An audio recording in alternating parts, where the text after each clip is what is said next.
So you've got your new steering wheel on the truck, but that annoying airbag light just keeps blinking at you. In this video, I'm going to show you a few ways to make that light go away and also get your horn back. Getting the airbag light to go away is actually pretty easy. NRG includes a resistor in their hub adapter kit that is made to trick your vehicle computer into thinking that the airbag is still present. Take the resistor and insert the two ends into the two outside terminals on the connector. Start the truck. The airbag light will glow solid at first and then it should go away.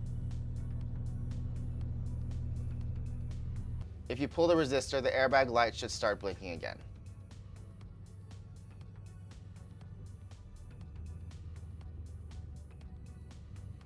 I found these small 2 ohm resistors on Amazon. These work just the same as the big NRG resistor but take up way less space.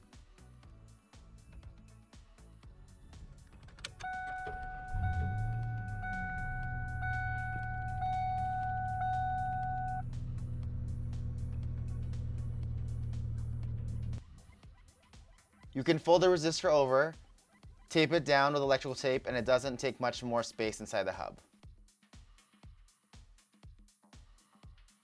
You can clean this up way more though. There are 2 airbag wires. One is gray and orange and the other is gray and white. With the steering column cover off, you can find the same 2 wires coming off the back side of the clock spring. You can then follow them back to another connector behind the kick panel. If you disconnect the connector, you'll see it looks just like the connector inside the steering hub. Carefully pull the airbag wire connector from the chassis and snip the wires. Then carefully snip the 2 airbag wires behind the clock spring. And then you can carefully pull the wires through the protective tubing. Finally, you can then snip the airbag wires from the front of the clock spring. At this point, you have a couple options. You can just keep the wire connector behind the kick panel and wire it the same way you did inside the steering hub, but I prefer to use these small solder and seal connectors. First, snip the wires as close to the connector as possible. Carefully strip the wire ends. Slide the connectors over the wires.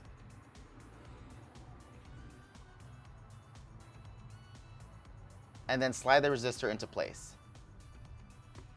Using a heat gun, carefully heat the connectors until the solder melts and the tube shrinks over the wires and resistor.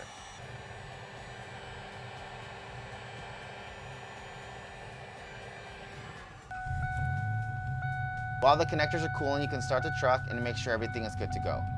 Make sure to wait for the connectors to cool completely. If they're still warm, you could accidentally move things out of place and disrupt the connections. Next, you can wrap the resistor with electrical tape and then tuck the bundle back behind the kick panel.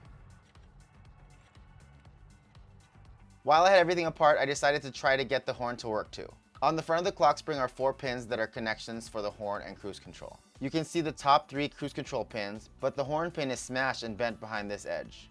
Unfortunately, the way that the hub adapter is made doesn't allow good access to the horn pin. Using a piece of scrap wire, I was able to tap the pin behind the hub adapter while simultaneously grounding to the hub itself.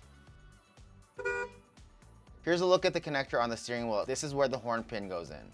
Here you can see I tried to bend the upper 3 pins out of the way and somehow get the bottom pin to be more accessible, but I ended up snapping the pin.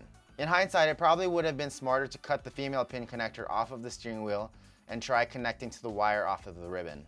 I may try pulling a clock spring off of a junkyard truck to test my theory.